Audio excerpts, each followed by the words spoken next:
నమస్తే, welcome to our channel. నేను మీ సిరి. Real estate రంగంలో చాలా వరకు ఏంటంటే డబ్బులు ఉన్నప్పుడు అంటే ఎక్కడ ఇన్వెస్ట్ చేయాలి ఏంటి అనేది మనకి చాలా సందేహాలు ఉంటాయి. అయితే చాలామంది ఏంటంటే ఇప్పుడు హైదరాబాద్లో అంత రియల్ ఎస్టేట్ రంగానికి భూమి లేదు, అంటే హైదరాబాద్లో రియల్ ఎస్టేట్ రంగం పడిపోయింది అని చెప్పేసి మనకి అనేక వార్తలు వస్తున్నాయి, చూస్తూనే ఉన్నాం.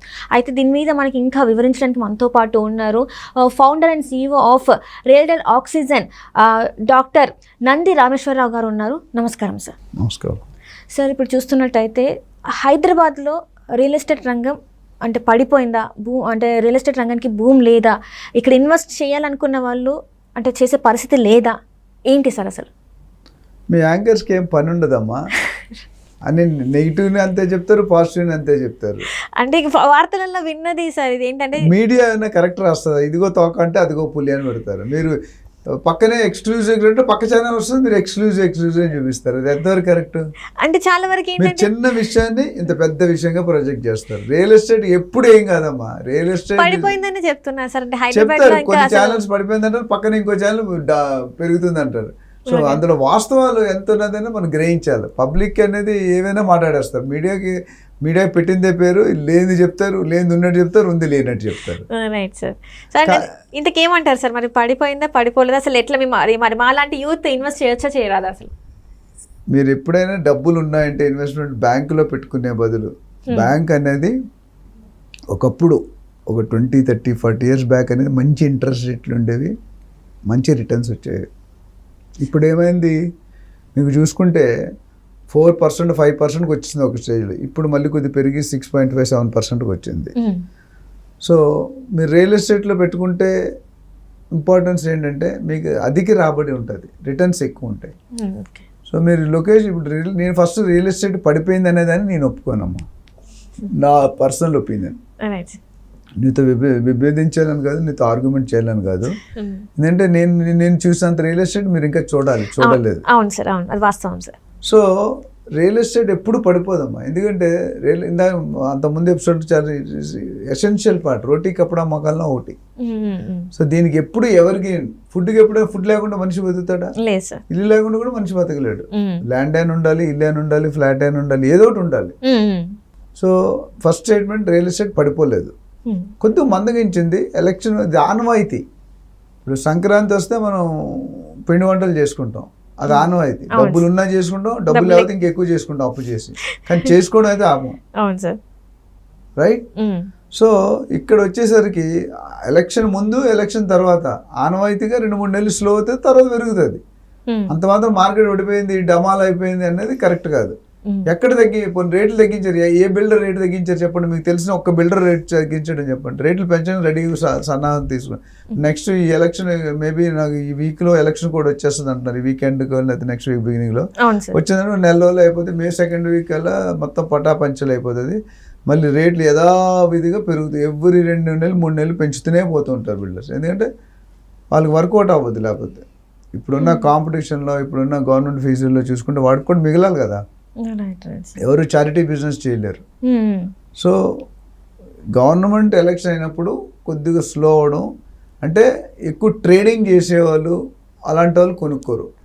నిత్యావసరం పెళ్ళి అయింది మీకు, ఇప్పుడు మీరు మీ అత్తగారు వాళ్ళు వైజాగ్లోనో రాజమండ్రిలో ఉన్నారు, లేదా మీ అమ్మగారు, మీరు పెళ్ళి మీ ఆయనకి ఇక్కడ ఉద్యోగం, మీరు ఏం చేస్తారు? హైదరాబాద్, బెంగళూరు వస్తారు కదా. హైదరాబాద్ నుండి ఇల్లు కావాలి, రెంట్కైనా కావాలి, మీరు తీసుకోవాలి. ఎందుకంటే కొంతమంది విడిపోయి వస్తే, కొంతమంది తప్పకు వస్తారు. జాబ్ రీత్యా మీరు రావాల్సి వస్తుంది, లేకపోతే మీ పిల్లల చదువు వల్ల రావాల్సి వస్తుంది, లేకపోతే మీ అమ్మ నాన్న లేదా ఇంకెవరైనా మెడికల్ ట్రీట్మెంట్స్ కొనుక్కుంటే రావాల్సి వస్తుంది. ఏదో ఒక రీజన్ ఉంటుంది. సో డెఫినెట్గా you are shifting from your village to this city. So అప్పుడు రిక్వైర్మెంట్ అయితే కావాలి కదా, మీకు రెంట్ కావాలన్నా కట్టించేవాడైతే ఉండాలి కదా. సో ఏ విధంగా చూసినా either rent are for purchase ఇల్లు అయితే కావాలి. చిన్న ఇల్లు, పెద్ద ఇల్లు అని పక్కన పెడితే, సింగిల్ బెడ్రూమ్, 2 bedroom పక్కన పెడితే ఇల్లు అనేది కావాలి. రైట్? ఇప్పుడు నేను వైజాగ్ నుండి షిఫ్ట్ అయినట్టు నాకు ఇల్లు కావాల్సి వచ్చింది. సో మాకు ఓన్ హౌస్ ఉంది, అందరికీ ఓన్ హౌస్ లేకపోవచ్చుగా. సో ఓన్ హౌస్ లేనప్పుడు ఓన్ హౌస్ తీసుకోవాలి. సో అది. రెండోది లొకేషన్ అడిగారు మరి ఎక్కడ. రియల్ ఎస్టేట్ హైదరాబాద్ మనకు అదృష్టం ఏంటంటే 4 పక్కల పెరుగుతుంది, నార్త్, ఈస్ట్, వెస్ట్, సౌత్. వెస్ట్లో కొద్దిగా బాగా హైప్ అయినా ఇప్పుడు కొద్దిగా జనాలు థింకింగ్ మొదలుపెట్టారు, ఈస్ట్ వైపు వెళ్దాం, సౌత్ వైపు వెళ్దాం అనేది కొద్దిగా ఆలోచన అయితే మొదలైంది. వెస్ట్లో అయినంత హైప్ డెఫినెట్గా మిగతా ఏరియాలో అవ్వలేదనేది వాస్తవం. రైట్. కానీ ఇప్పుడు కొత్త సీఎం వచ్చిన తర్వాత, రేవంత్ రెడ్డి గారు వచ్చిన తర్వాత ఇన్వెస్ట్మెంట్ అనేది డెఫినెట్గా మంచిది. మీరు బ్యాంకులో పెట్టుకొని ఇంకెక్కడో అప్పు చేసి కొనుక్కోలేదని పక్కన పెడితే మీ దగ్గర డబ్బులు ఉన్నాయి, ఎఫర్ట్ చేయగలరు, ఈఎంఐస్ కట్టుకోగలంటే డెఫినెట్గా ఇట్ ఈస్ గుడ్. ప్రస్తుతానికి అయితే నేను చెప్పేది అన్ని జోన్లు బాగానే ఉన్నాయి. 19-20 ఫరక్ అంటాం. కొన్ని ఏరియాలో కొద్ది తక్కువ వస్తుంది, కొన్ని ఏరియాలో కొద్ది ఎక్కువ వస్తుంది. సో మీరు తెలివైన వాళ్ళు అయితే కొద్ది మంచిగా అప్రిషియేట్ అయిన ప్లేసుల్లో అప్రిషియేట్ అవుతుందనే నమ్మకంలో అప్రిషియేట్ అవుతుంది. అంత ముందు ఎపిసోడ్లో మనం లొకేషన్ గురించి మాట్లాడుకున్నాం. Location highlights. ఇప్పుడు ఒక కొత్త ఏరియా వచ్చింది షాబాద్ అని. షాబాద్ చాలా మంది ఇంకా వెంచర్స్ రాలేదు, అవన్నీ తెలియదు. అక్కడ 2-3 వెంచర్స్ మాత్రమే ఉన్నాయి. సో దానికి రేటు కూడా అఫోర్డబుల్. దీంట్లో 20 నుండి 25 వేలు ఉంది. మెయిన్ సిటీ నుండి 50 కిలోమీటర్లు. సో ఓఆర్ఆర్ కానీ ఇవన్నీ కూడా ఎయిర్పోర్ట్కి కానీ చాలా దగ్గర.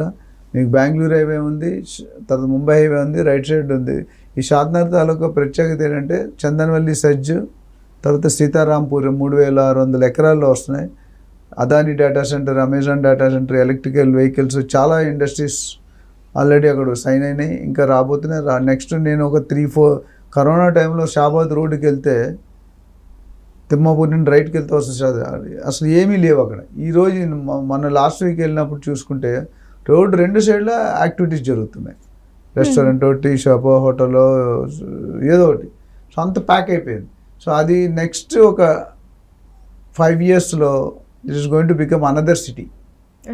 Another city like any other. మనకు కుకట్పల్లి, గచ్చిబౌలి అట్లా అయిపోతుంది. ఎందుకంటే already people started migrating.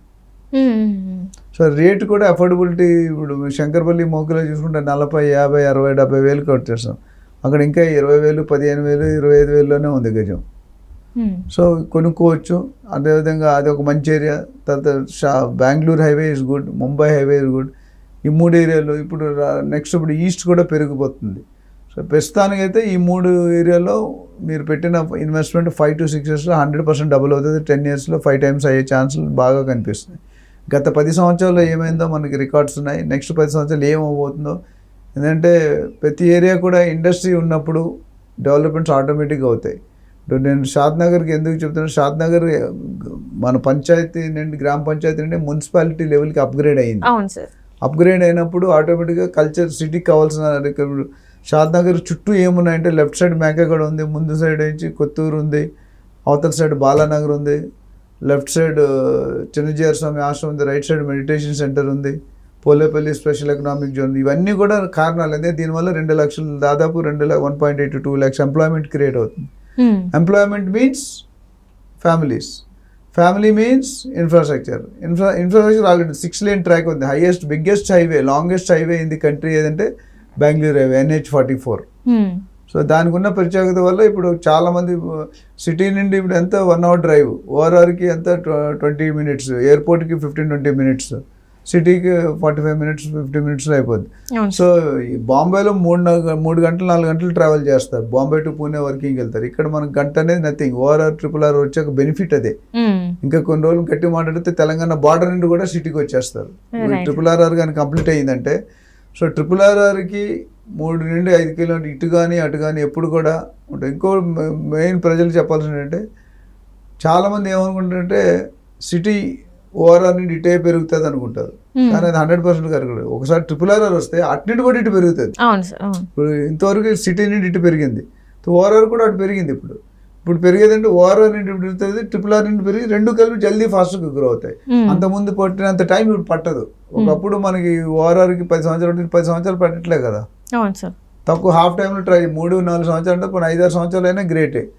So city is going to very fast. ఒకసారి ఇన్ఫ్రాస్ట్రక్చర్ డెవలప్ అయిపోయి ఇండస్ట్రీ పడింది అనుకోండి, ఫార్మా సిటీ పడింది, ఫార్మా కల్చర్స్, ఫార్మా విలేజెస్ అన్నారు, సాటిలైట్ టౌన్షిప్స్ అన్నారు, స్పోర్ట్స్ అన్నారు, ఇండస్ట్రీ అన్నారు, స్పెషల్ ఇవన్నీ వచ్చినప్పుడు ఆటోమేటిక్గా గ్రోత్ ఉంటుంది. సో ఈ ప్రాంతంలో 360 degrees ప్రాంతంలో ఎక్కడ పెట్టుకున్నా మీకు బెస్ట్ గ్రోత్ కారిడార్ అంటే ఓఆర్ఆర్ తర్వాత RRR ముందు పెట్టుకుంటే గోల్డెన్ మైన్ అవుతుంది. ఇవాళ మీరు 10 రూపాయలు కొంటే 10 సంవత్సరాల్లో 5 times పెరిగే అవకాశాలు ఉన్నాయి.